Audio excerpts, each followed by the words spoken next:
BBC আন্তর্জাতিক সংবাদে আপনাদের সবাইকে স্বাগতম। এই মুহূর্তে আমাদের হাতে এসে পৌঁছানো ইরান, যুক্তরাষ্ট্র ও ইসরায়েলের সকল ধরনের যুদ্ধের নতুন আপডেট আপনাদেরকে জানিয়ে দিব।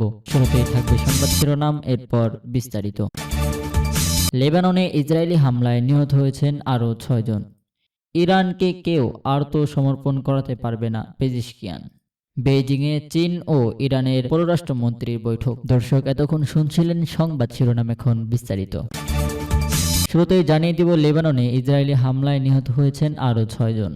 লেবাননে ইসরায়েলি ড্রোন ও বিমান হামলায় 6 জন নিহত হয়েছেন এবং 3 জন স্বাস্থ্যসেবা কর্মী আহত হয়েছেন। দেশটির স্থায়ী ও সরকারি সূত্রে এ তথ্য জানা গেছে। বুধবার 6 মে লেবাননের জাতীয় সংবাদ সংস্থা জানিয়েছে, মেসদো শহরে ড্রোন হামলায় 2 জন নিহত হয়েছেন এবং জাউতার আল শারকিয়া ও জাউতার আল শারগিয়ায় মধ্যবর্তী এলাকায় অতিরিক্ত বিমান হামলা চালানো হয়েছে। সংস্থাটি আরও জানায়, পশ্চিম বেকা অঞ্চলের জেলার শহরে একটি পৃথক হামলার আরও 2 জন নিহত হয়েছেন এবং ঘটনাস্থলে উদ্ধার অভিযান চলছে। এর আগে দক্ষিণ লেবাননে বেশ কয়েকটি শহরে ইসরায়েলি হামলায় 1 জন নিহত ও 3 জন স্বাস্থ্যসেবা কর্মী আহত হয়েছে বলে জানিয়েছে সংস্থাটি। এছাড়া নাবাতিয়াহ জেলার আদর্শিত শহরে একটি পৃথক ইসরায়েলি বিমান হামলায় 1 জন নিহত হয়েছেন। গত 17 এপ্রিল ঘোষিত এবং 17 মে পর্যন্ত যুদ্ধবিরতি সত্ত্বেও ইসরায়েলি সেনাবাহিনী লেবাননে প্রতিদিন হামলা চালিয়ে যাচ্ছে।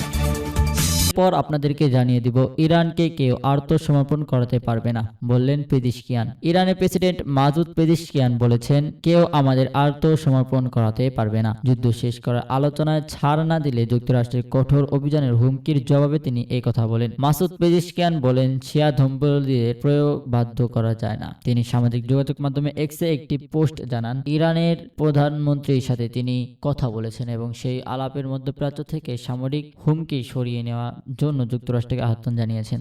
ইরানের বিপ্লবী গার্ড জানিয়েছে, হরমুজ প্রণালীর জন্য তাদের নতুন নিরাপত্তা পরিকল্পনার লক্ষ্য হলো এটি প্রণালী অস্ত্র ও রসদ পৌঁছানো ঠেকানো, যা এই অঞ্চলের অবস্থিত মার্কিন সামরিক ঘাঁটিগুলোর জন্য একটি অন্যতম বাধা। যুদ্ধ শেষ করার জন্য যুক্তরাষ্ট্র ও ইরানের মধ্যে আলোচনা অন্যতম প্রধান বাধা ছিল এটি। এদিকে মার্কিন প্রেসিডেন্ট ডোনাল্ড ট্রাম্প জানিয়েছেন, তেহরানের সাথে আলোচনায় এগিয়ে নেওয়ার সুযোগ করে দিতে মার্কিন অভিযান প্রজেক্ট ফ্রিডম স্থগিত করা হয়েছে।